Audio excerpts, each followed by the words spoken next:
Attend ಮಾಡಿದ್ರಿ ನೀವು, ಏನು ಅನ್ಸೋದು?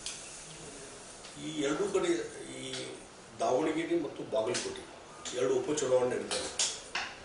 ನಾನು ಬಾಗಲಕೋಟೆಗೆ ಮೊದಲಿಂದು ನನಗೆ ಕಾಂಟ್ಯಾಕ್ಟ್ ಇರುವಂಥ ಕ್ಷೇತ್ರ ಬಾಗಲಕೋಟೆ.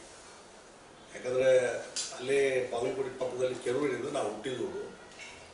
ಮತ್ತು ಐಹೊಳೆ ಏನಿದೆ, ಈ ಕ್ಷೇತ್ರದಲ್ಲಿ ಬರ್ತಕ್ಕಂಥ ಐಹೊಳೆ ನಮ್ಮ ಹೆಂಡತಿ ಊರು. ಹೀಗಾಗಿ ಮಗ ಮತ್ತು ಅಳಿಯನ ಇದ್ದಂಗೆ ಬಾಗಲಕೋಟೆಗೆ, ಮತ್ತು ಭಾಳಷ್ಟು ಸಂಬಂಧಿಕರು ಗೆಳೆಯರಿದ್ದಾರೆ. ಹೀಗಾಗಿ ಅಲ್ಲಿ ಮೊದಲಿಂದು ಕಾಂಟ್ಯಾಕ್ಟ್ ಇರುವಂಥದ್ದು. ಅಲ್ಲಿನೂ ನಾನು ನಾಮಪತ್ರ ಸಲ್ಲಿಕೆ ಟೈಮ್ಗೂ ಹೋಗಿದ್ದೆ.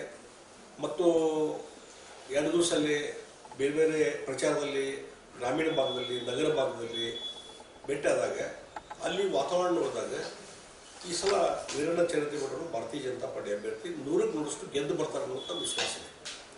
ಮತ್ತು ದಾವಣಗೆರೆದು ಮತ್ತೆ ಅಲ್ಲಿ ಪ್ರವಾಸ ಹೋಗಬೇಕಾಗಿರೋದು. ಅಲ್ಲಿದು ಒಂದು ವಿಚಾರಗಳನ್ನು ತಿಳ್ಕೊಂಡಾಗ ಕಾಂಗ್ರೆಸ್ನಲ್ಲಿ ಅಭ್ಯರ್ಥಿ ಬಗ್ಗೆ ಮತ್ತು ಅಭ್ಯರ್ಥಿ ನಿಲ್ಲುವಂಥ ಬಗ್ಗೆ, ಅದು ಯಾರು ಕಾಂಗ್ರೆಸ್ಸಿನ ವೋಟ್ ಬ್ಯಾಂಕ್ ಅಂತಾರೆ, ಆ ವೋಟ್ ಬ್ಯಾಂಕ್ ಅಲ್ಪಸಂಖ್ಯಾತರು ಅವರೇ ಈಗ ಕಾಂಗ್ರೆಸ್ ಅಭ್ಯರ್ಥಿ ಬಗ್ಗೆ ವಿರೋಧ ಮಾಡ್ತಾ ಇದ್ದಾರೆ. ಈಗೇನೋ ಫೀಲ್ಡಿಂದ ವಿಡ್ರಾ ಮಾಡೋದು, ಮತ್ತೊಂದು ಏನೇನೋ ಕಸರತ್ತು ಮಾಡಿದ್ದಾರೆ.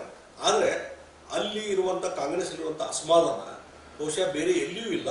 ಅಷ್ಟು ದೊಡ್ಡ ಅಸಮಾಧಾನ ಕಾಂಗ್ರೆಸ್ನಲ್ಲಿದೆ. ಹೀಗಾಗಿ ಅದರ ಅಡ್ವಾಂಟೇಜು ಭಾರತೀಯ ಜನತಾ ಪಾರ್ಟಿ ಸಿಗ್ತದೆ. ಅಲ್ಲಿನೂ ಒಂದು ಸರ್ಪ್ರೈಸ್ ಆದಂಥ ರಿಸಲ್ಟ್ BJP ಪರವಾಗಿ ಬರಲಿಕ್ಕೆ ಸಾಧ್ಯತೆ.